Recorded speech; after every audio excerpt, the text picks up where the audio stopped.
I'm going to introduce you to the Indonesian tool called a junting.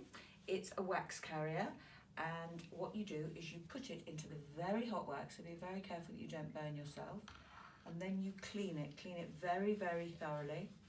What you then do is put the junting in the palm of your hand. The best thing to do is just to test that it's working before you go onto the fabric, so I always test it on newspaper. Then you come over to your artwork and you make marks, and the marks you make in wax protect the white fabric underneath. And here we go. Here we go. Done.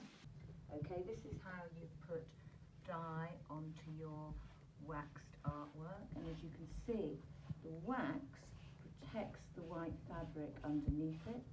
You can see like magic, dye falls off the waxed areas. There we go.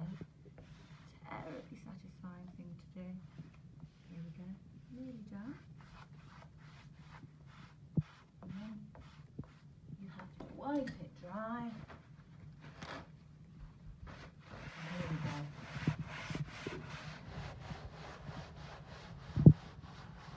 Finished blue and white batik.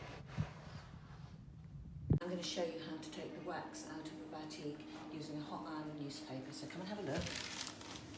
So there you go. You can see all the pattern of the wax coming into the paper, impregnating the paper. There you go. The paper is picking all the wax up. You have to do this a few times.